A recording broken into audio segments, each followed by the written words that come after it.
estás, hermano? ¿Cómo estás, amigo? Bienvenidos al capítulo 13 de esta serie de predicación que hemos llamado El Evangelio, basada en la epístola a los romanos. Ya estamos en la parte práctica, hemos entrado desde el capítulo anterior ya en la parte práctica de la epístola. Hemos visto en el capítulo anterior cómo debemos aterrizar en el andar diario todos estos principios que son la base del Evangelio, hasta el capítulo 11, terminando con la fidelidad de Dios para el pueblo de Israel, que también podemos aplicarla a nosotros, porque Dios es fiel con nosotros también, habiendo sido escogidos por Dios. Y desde el capítulo 12 comenzamos ya a ver cómo debe vivir el cristiano, porque estamos sentados en lugares celestiales. Querido amigo, tienes una esperanza de gloria. Es espiritual porque has sido ya rescatado y has sido revivido en tu espíritu y estás viviendo la salvación, de la esperanza, de la gloria, de la vida eterna, de todo lo que significa todo lo que es la gloria venidera.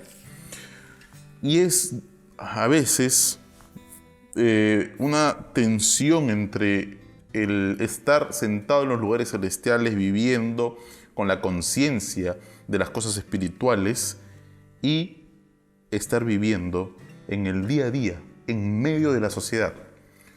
En el capítulo anterior hemos visto la vida en medio de la iglesia y ahora queremos ver cómo aterriza el Evangelio a una comunidad, a una sociedad que está regida por instituciones humanas, que está regida por autoridades, que está organizada. Y en medio de esa sociedad, nosotros tenemos que ser luz y sal. Y es por eso que estamos metidos dentro de esa sociedad para vivir el Evangelio y encarnar el Evangelio en el día a día por medio del poder y de la ayuda del Espíritu Santo.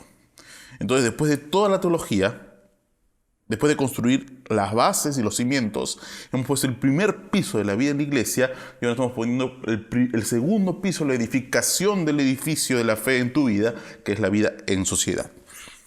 Y aquí vamos a entrar a tocar lo que particularmente en nuestra sociedad es un cáncer. En nuestro país, la informalidad, la falta de respeto a la autoridad, es algo enquistado en nuestra cultura. De tal manera que hasta se ha vuelto un valor a veces quién es el más audaz y logra sacarle la vuelta a la ley y sacarle la vuelta a la autoridad.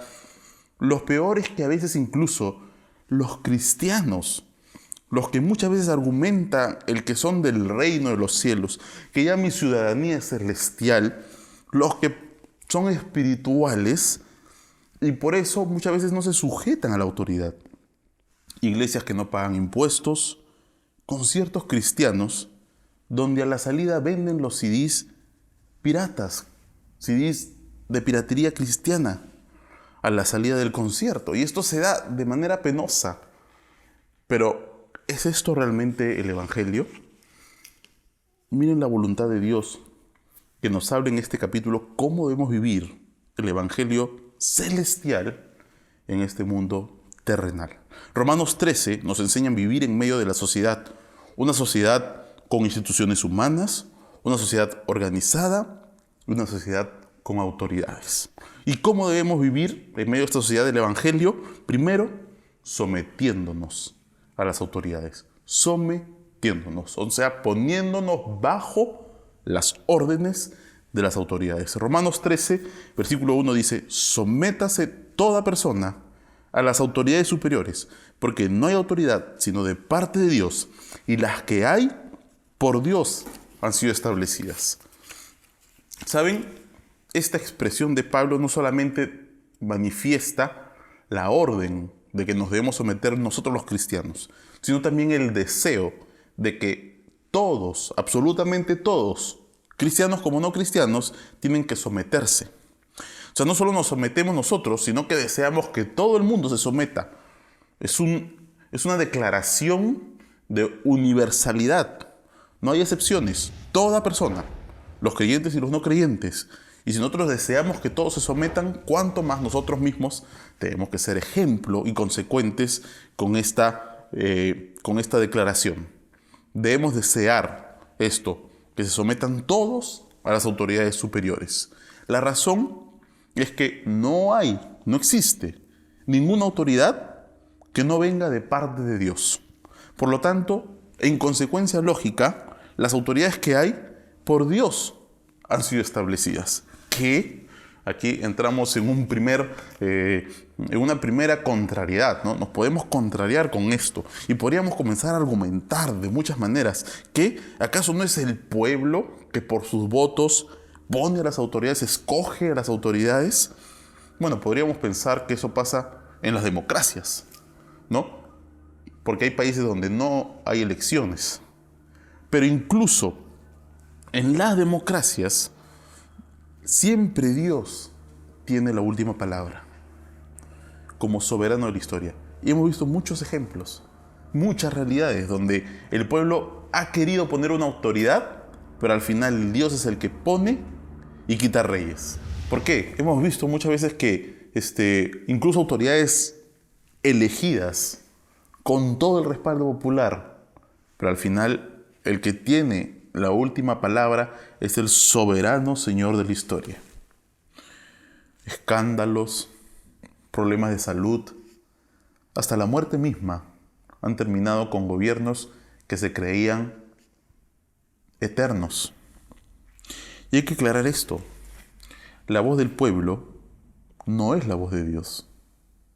Muchas veces la voz del pueblo, la mayoría, va en contra de lo que la palabra de Dios dice.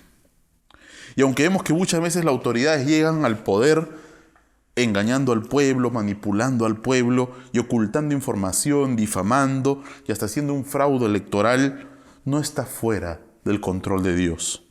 Las autoridades pueden creer que han burlado a Dios, pero que no se engañen porque nadie puede burlar a Dios. Dios no puede ser burlado.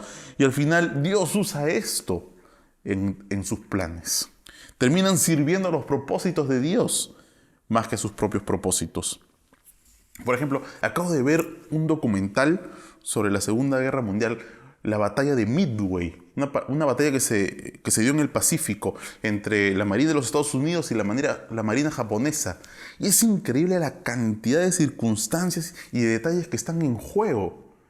Cómo la Marina de Estados Unidos logró interceptar un cable con información sobre el ataque que era ultra secreto, cómo la niebla y las situaciones climatológicas estuvieron a favor de la Marina norteamericana, cómo ellos se lanzaron una decisión firme a atacar a los portaaviones japoneses y cómo los portaaviones japoneses se vieron una disyuntiva, se vieron sorprendidos y en el momento exacto que todos los aviones estaban encima de la cubierta de los portaaviones llenos de combustible, cayeron las bombas. Y no solamente fue todo el poder del bombardeo, sino que se multiplicó por toda la gasolina que estaba encima de los portaaviones. En una batalla se tiraron abajo los 4 portaaviones japoneses y prácticamente ahí se decidió todo el rumbo de la guerra. Son demasiadas circunstancias como para pretender que el hombre está al control de la historia. Hay un Dios soberano que está al control y que es el Señor de la historia. Y ese es tu Dios, hermano. Y es el que está al control de tu vida también. Así que Él quita y pone reyes. Al final las autoridades, en realidad, al fin de cuentas, son puestas por Él. Al final, toda autoridad ha sido delegada por Dios. Dios le delega esta autoridad a las autoridades, aunque las autoridades no se den cuenta, no sean conscientes de esto, pero van a tener que rendir cuentas, sean o no sean conscientes. Y toda autoridad en un momento va a ser devuelta a Dios, porque Jesucristo va a venir a tomar para sí, a pedir a todos que le devuelvan, que le den toda la autoridad que Él delegó y se le entregará al Padre. Dios es el soberano de la historia y a veces para juicio incluso Él pone autoridades en un pueblo o en una nación que ha sido desobediente. Por misericordia esa nación para que reaccione, porque Él sabe que lo mejor para una nación no es la prosperidad y el desarrollo, el bienestar social, sino es volver a Dios. En el versículo 2 dice: de modo que quien se opone a la autoridad a lo establecido por Dios resiste, y los que resisten acarrean condenación para sí mismos. Entonces, no solamente hay una comprensión y un deseo de que todos se le sujeten a las autoridades, sino hay un entendimiento de quién está detrás de estas autoridades. Quien se opone a la autoridad, se opone no a esa autoridad. No solo resiste, no solo hace resistencia en contra de esa autoridad, sino que se opone a Dios mismo. Jesucristo mismo le dijo a Pilato, después de que Pilato lo azotó de manera injusta, Pilato declaró: no hallo ninguna culpa después de haberlo azotado.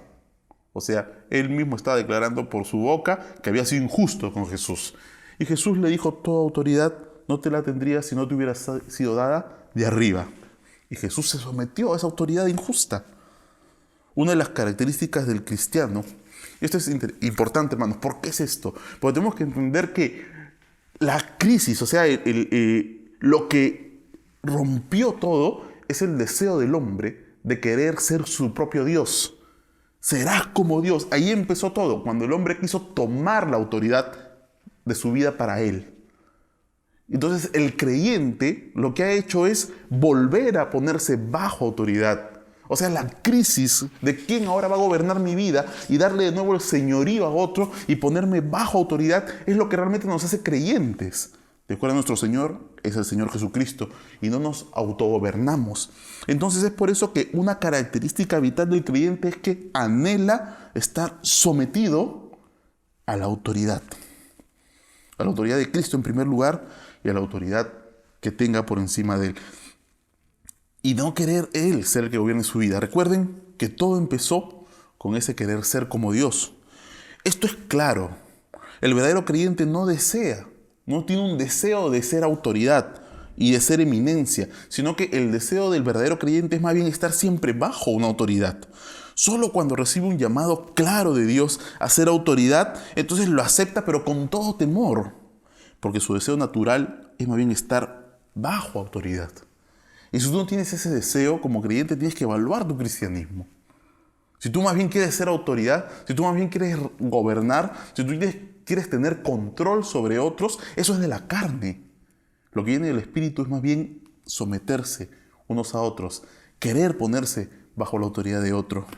Y lo primero que hace un líder que está bajo la autoridad de Dios es tratar de poner a alguien por encima de él que lo controle y que lo ayude a estar siempre con ese cuidado. Los que resisten, dice, a las autoridades, por eso acarrean, agarran, toman para sí, o sea, se aferran y lo ponen encima suyo. ¿Qué cosa ponen encima suyo? Condenación. Si tú te resistes, aunque sea de una manera pasiva, no tiene que ser una resistencia activa. O sea, no significa pararte en la calle y protestar. Si tú te resistes también pasivamente a lo que hace la autoridad, en contra de la autoridad, estás agarrando condenación para ti mismo. Esa es una resistencia. Y esa resistencia te lleva a tomar condenación. La pregunta es, querido hermano, escúchame, o amigo, una pregunta. ¿Tú quieres acarrear y cargarte y llenarte de condenación? Por supuesto, la respuesta es clara, ¿no? Entonces, no resistas a la autoridad. Tienes que someterte a la autoridad. Porque los magistrados, dice en el versículo 3, no están para infundir temor al que hace el bien, sino al malo. ¿Quieres pues no temer a la autoridad? Haz lo bueno y tendrás alabanza de ello. Entonces, no solo comprendemos quién está detrás de la autoridad, sino también comprendemos el rol, la función que Dios le ha dado a la autoridad.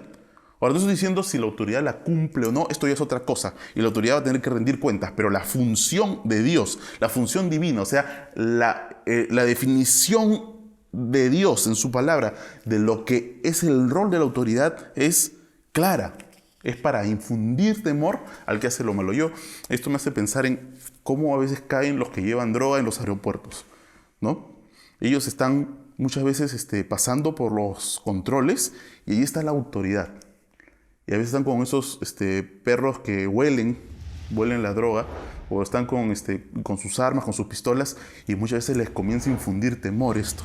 se ponen nerviosos. Y eso los delata. Porque para eso está la autoridad, para infundir temor al que está haciendo lo malo. Por eso, si tú estás en la calle manejando tu carro y sabes que tienes tu SOAT vencido o que tienes no has pagado algún impuesto y estás en temor, tienes razón para estar en temor. Y la autoridad ha sido puesta justamente para eso, para darte temor si estás incumpliendo alguna norma. Así que si estás haciendo algo malo, teme, porque para eso está la autoridad. Entonces, sabemos cuál es el rol de las autoridades.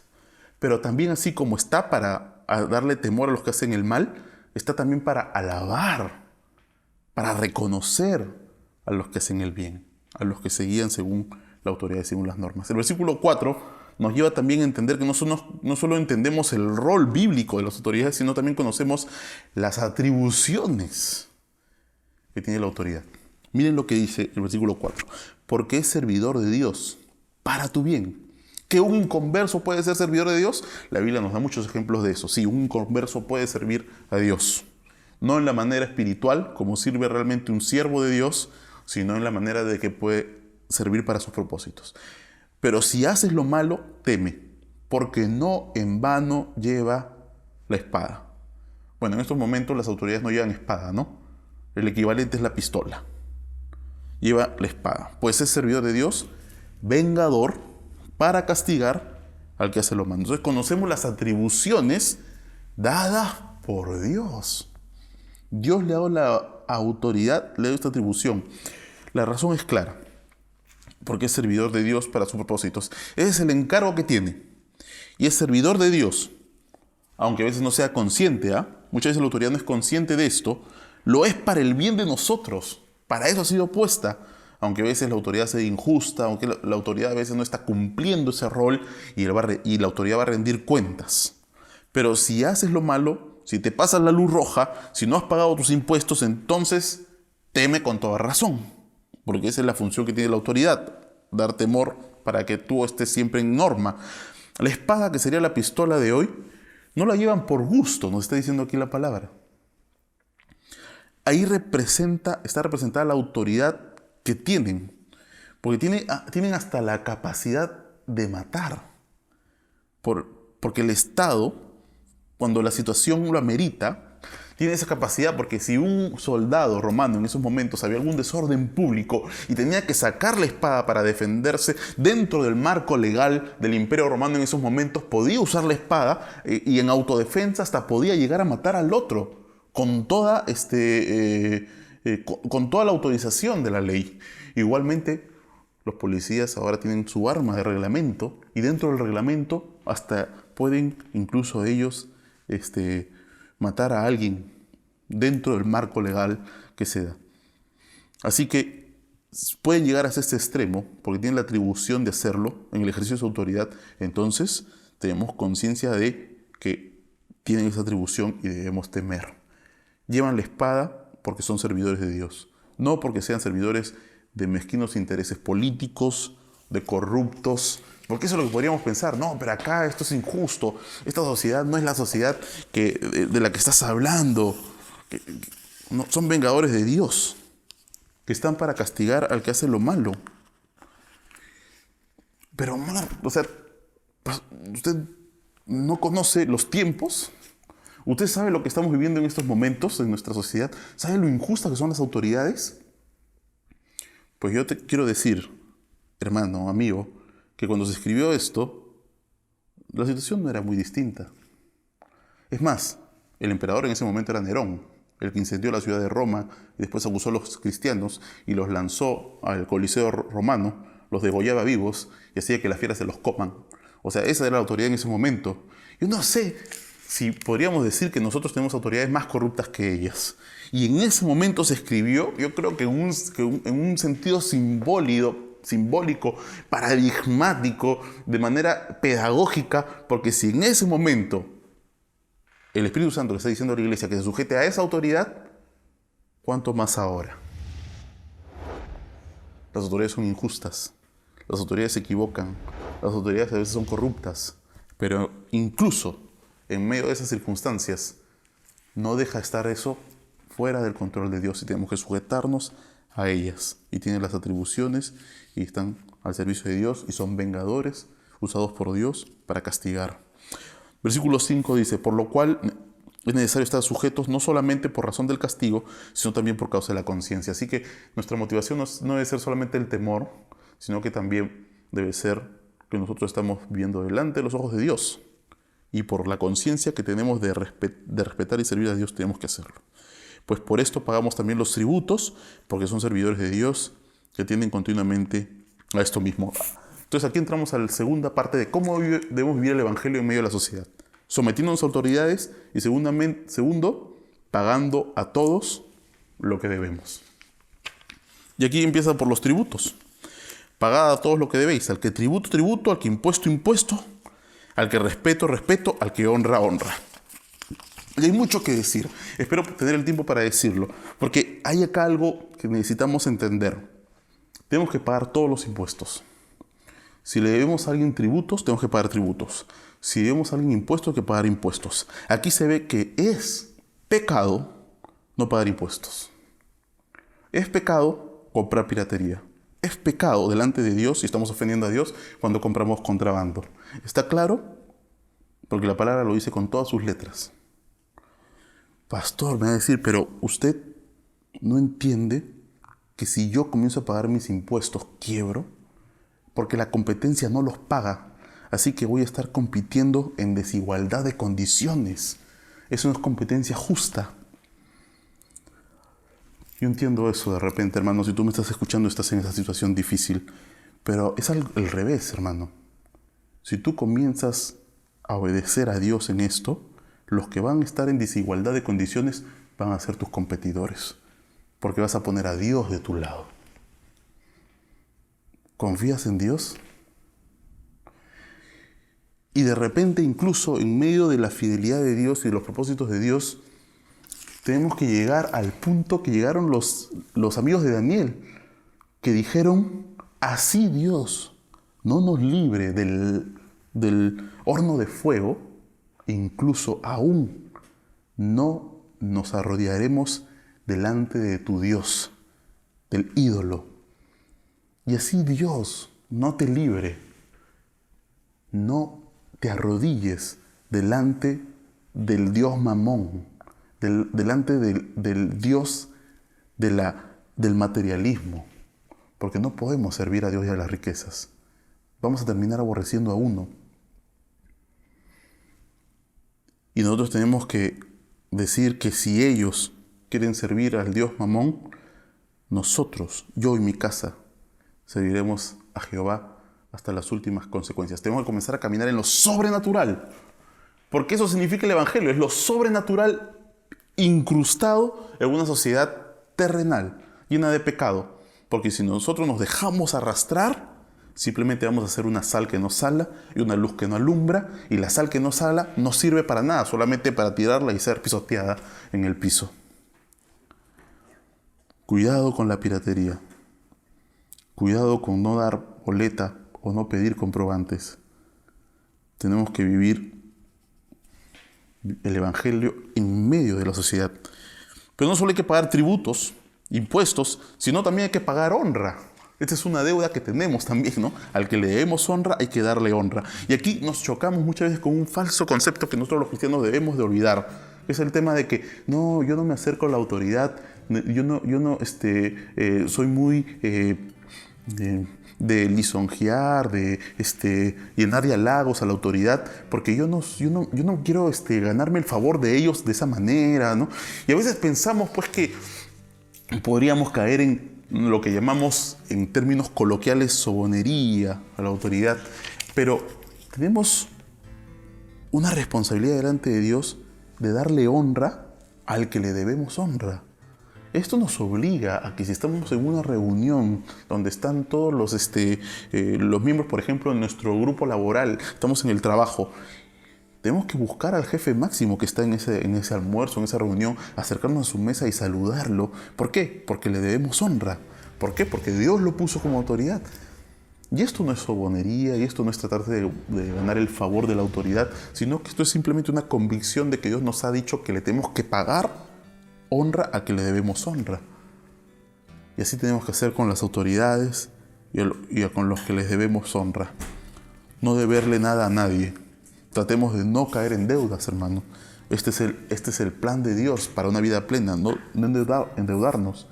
Lo único que debemos debernos es el amarnos unos a otros. Sino el amaros unos a otros, dice en el versículo 8. Porque el que ama al prójimo ha cumplido la ley. Porque no adulterarás, no matarás, no hurtarás, no dirás falso testimonio, no codiciarás, y cualquier otro mandamiento en estas sentencias se resumen. Amarás a tu prójimo como a ti mismo. El amor no hace mal al prójimo. Y si es un amor que hace mal al prójimo, no es amor. Porque el verdadero amor, el amor de Dios, que es el amor con el que realmente debemos amar, no hace nada indebido. Así que un amor que se acuesta con alguien que no es su esposa o que tiene relaciones antes del matrimonio, no es amor realmente, porque está haciendo algo indebido. El amor que no hace daño al prójimo, que es el amor de Dios, es el que nos hace cumplir toda la ley. Y es por eso que toda la ley se resume en esto, en tener el amor, que es el amor de Dios, y mantener esa expectativa de salvación. Por último, ¿cómo podemos vivir en esta sociedad del Evangelio? Vistiéndonos como Cristo. Y para poder vestirnos como Cristo, tenemos que sacarnos la ropa que no es como Cristo. Como dice en el versículo 13, desde el 12b. Desechemos pues las obras de las tinieblas y vistámonos las armas de la luz. Las armas de la luz, las armas espirituales. No agarremos las armas de las tinieblas. No agarremos pues el doble mensaje, el ser astutos para ganar algo, usar estratagemas, sino seamos totalmente sinceros, siempre con las armas de la luz, la oración, con armas espirituales de la palabra. Andemos como de día, honestamente, no en glotonerías y borracheras, no en lujurias y lascivias, no en contiendas y envidias, sino vestidos del Señor Jesucristo, y no proveáis para los deseos de la carne. O sea, lo que está diciendo acá, y lo resumo en esto, es que no proveamos para los deseos de la carne. Es como si nosotros fuéramos, imagínense, el término en griego lo explica así. Es como si nosotros fuéramos el alcalde de nuestra ciudad. Nuestra ciudad es nuestro cuerpo. Y nosotros somos alcaldes de nuestro cuerpo.